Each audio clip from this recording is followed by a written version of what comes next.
Howdy, y'alls. Thanks again for watching. I'm on the other side of the room for a story normally, but I had bought something for somebody and I don't want them to know about it, and you can see it from where I'm looking at right now. So anyway, that instrument I was playing is a set of bagpipes galore practice pipes. And I purposely didn't do my fingering and everything because I'm not really good at jigs. They take a lot more practice for me than a lot of people, I guess. So anyway, the reason why I played these first is because I have kind of a story, and it's kind of quasi-religious, but I think it's interesting enough to tell.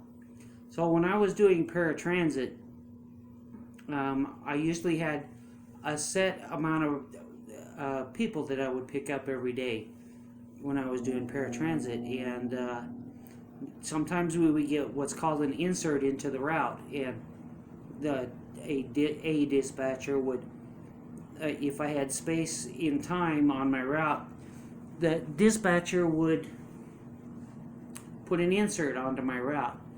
And one day I got stuck up in northern Anaheim at a shopping mall that was undergoing a renovation of some sort, and I had my practice pipes with me.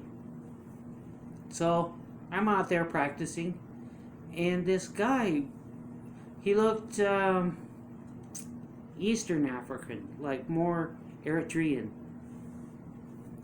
So anyway, he comes walking out and he says, "That's beautiful music." And back then, I know I smelled. I might have smelled like crap. I sounded like crap, but people liked the music anyway. So anyway, he comes out and starts asking me all these questions about the bagpipes, and I kind of explained to him what they meant to me, and the reason why I play the bagpipes is because that's not because I'm trying to be famous or get anything out of it. I'm just sharing what I like. So anyway, he says, "Have you ever heard of the Pentecostal Church?" And I'm like, well, now I was brought up and raised Mormon, so culturally I'm Mormon, and that's another story, and it's not important to this story. So anyway, he says, "Well, there's this church you need to go to." I'm like, "Who the heck are you? Why do I need to go to this church?" And he says, "Well, you just need to go to this church." And, we chit-chat a little bit more, just stuff like that. Well, over time, every time I would get sent up to this mall to wait for a pickup, he would show up. And now, when I was there, it was completely random. It's not part of a regular schedule or anything. I could be a month, I could be 2 months, and he would show up out of the blue. Finally, one day, he said, "Have you gone to the church yet?" And I'm like, "No, I have not gone to the church yet." I'm not going to lie to him. He says, "Well, you really, really need to go." So he kind of dragged me over to his car. It was a beat-up Nissan Maxima kind of car. And opened his trunk, and he gave me a Bible. And he says, "You need to read this Bible." And I'm like, okay. So I still had the Bible in storage, which I haven't been able to get yet. So anyway, finally he gave me the address to the Pentecostal Church. And I'm pretty conservative looking. People tell me I look like a cop. And, well, that's good and bad, I don't know. But, so I went down to the address of this church, and it's in a warehouse. I'm like, oh, okay, I'm not used to warehouse churches, but that's all right. Then I walk in, and, well, I think 99.9% of the people there, according to my eyes as I judge it, you got to understand I'm conservative, well, they're all leading alternative lifestyles. Kind of a bohemian hippie kind of feeling to it. Well, I don't want to disturb anything and break their concentration. So I go sit in the back, and there's a couple people that notice me. And they look at me like I'm a cop, and I'm like, I'm just here because of this. Oh, I forgot to tell you guys.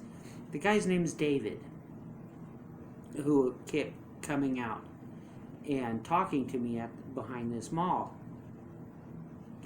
So I said, well, David told me I was supposed to come down and go to this church. And everybody I talked to at that church was, well, we don't know anybody by the name of David. And so I was like, okay, the weirdness factor was getting up there a little bit. And so I went to this church for about 6 weeks. There was nothing wrong with the church. And I finally got brave enough to stick in Pentecostal. I have never experienced Pentecostal church before, ever. So, to me, I'm totally out of my element. So one day I finally got brave enough to get off the last row and come up, and they had a prayer line, and the pastor reached his hand out and he said, come on up. I wasn't asking for permission. He was saying, come on up. And it was only like 10 people. And they do stuff that I'm not used to. They go into semi-trances and wallow around on the floor and do things that are different, or there were no animals involved. So for me, I'm totally, completely out of my element.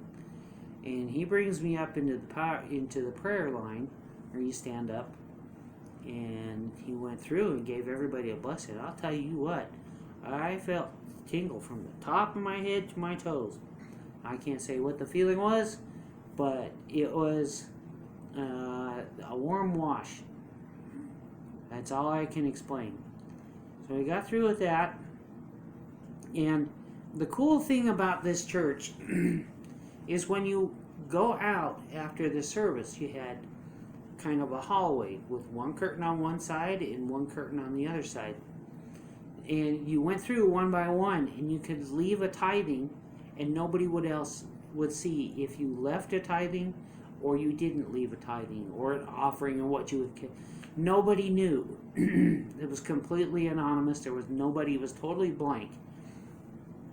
Hallway. And then we were done with church. So I liked that idea and the idea of it.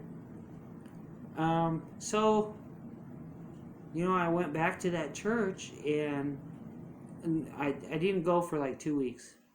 I went back to that church 2 weeks later or so, and the warehouse was empty. No forwarding, no nothing on the windows or nothing.